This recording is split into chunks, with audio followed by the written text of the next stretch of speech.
Jean-Philippe Bouchot.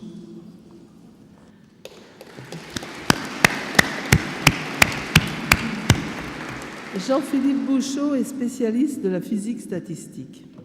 Il s'intéresse au système désordonné, aux questions de vieillissement liées au désordre, à la statistique des événements extrêmes, au mouvement des molécules dans les systèmes vitreux. Mais il s'intéresse et s'oriente vers le monde économique. Cofonde la société Sciences et Finances qui fusionnera avec CFM, un leader mondial de la gestion financière dont il est le président. À vrai dire, je ne m'attendais pas du tout à me retrouver un jour devant vous, sous la coupole, dans cet habit vert dont je vous raconterai l'histoire tout à l'heure. Je pensais mon parcours un peu trop excentré pour que la section physique de cette assemblée me fasse l'immense honneur d'en faire partie. Mais la physique est une discipline extraordinairement ouverte, toujours prête à remettre en cause ses théories les plus abouties et me concernant à accueillir un physicien qui anime depuis 25 ans la recherche de CFM, où l'on utilise la physique pour tenter de rationaliser les pratiques d'une industrie financière à la fois vitale pour nos sociétés et hélas souvent dysfonctionnelle, voire pire. Pourtant, chères consoeurs et chers confrères, je pense que je suis aujourd'hui des vôtres, car vous avez bien voulu comprendre que je n'ai en réalité jamais cessé d'être passionnément un physicien, de faire de la physique et de l'enseigner. Je suis convaincu que la physique occupe une place unique, en subtil équilibre entre théorie et expérience, entre intuition et rigueur mathématique, entre équations et arguments qualitatifs, dont l'état d'esprit est particulièrement adapté pour partir à la conquête d'autres domaines.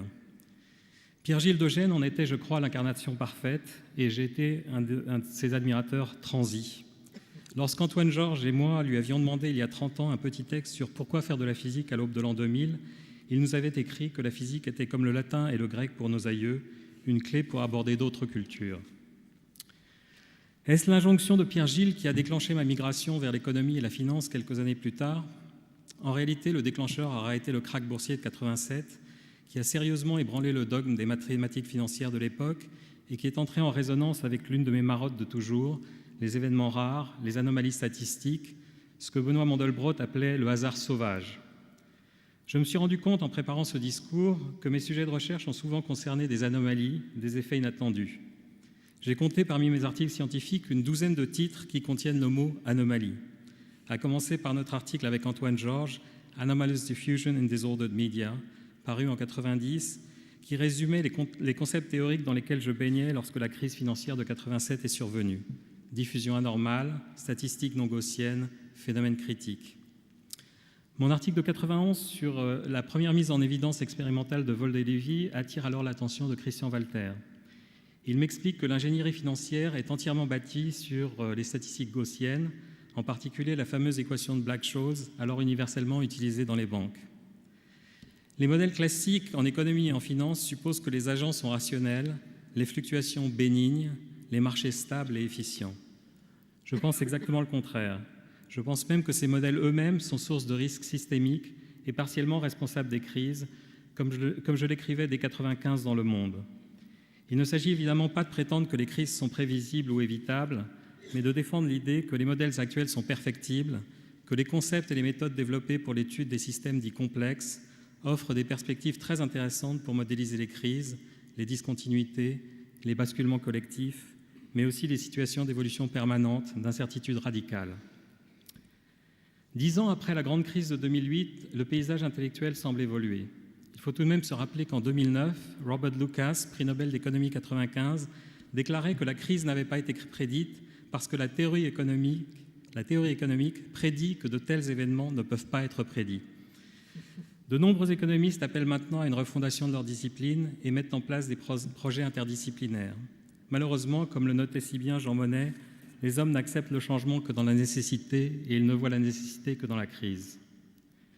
Je suis convaincu que l'apport de la physique à l'économie et aux sciences sociales sera fructueux, comme il l'a été pour la biologie, l'écologie, comme il le sera pour l'apprentissage machine.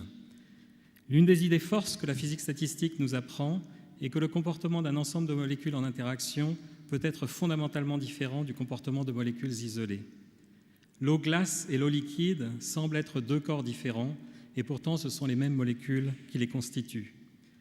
De manière similaire, les phénomènes de masse, si souvent surprenants, voire inquiétants, panique, krach boursier, mouvements sociaux, ne ressemble guère au comportement d'individus isolés, mais semble obéir à des lois statistiques qui les transcendent.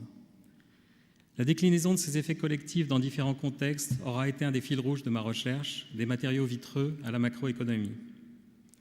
Je voudrais terminer par quelques hommages. Hommage à ceux qui m'ont fait aimer la physique, qui sont nombreux dans cette assemblée et pour qui j'ai une admiration sans borne. Hommage à ceux avec qui j'ai travaillé, qui m'ont permis d'accéder au plaisir infini de la découverte et de la compréhension, en particulier Antoine Georges, Marc Mézard, Elisabeth Bouchot, Giulio Biroli, François Ladieu. Hommage à tous ceux avec qui j'ai vécu la longue et passionnante aventure de CFM, en particulier Jean-Pierre Aguilar, disparu en 2009, et Marc Potters, scientifique de premier plan et génie des détails qui ont fait la réussite de notre entreprise. Hommage enfin à ceux à qui je dois d'être né, en particulier à mes deux grands-pères. Jean Bouchot, artiste peintre, membre de l'Institut de 1951 à 1977, dont je porte aujourd'hui l'habit vert, et Philippe Fouan, président de la section finance du Conseil d'État. Je suis persuadé que votre exigence, votre excellence m'ont fasciné et façonné et que j'ai sans doute cherché inconsciemment à suivre votre trace.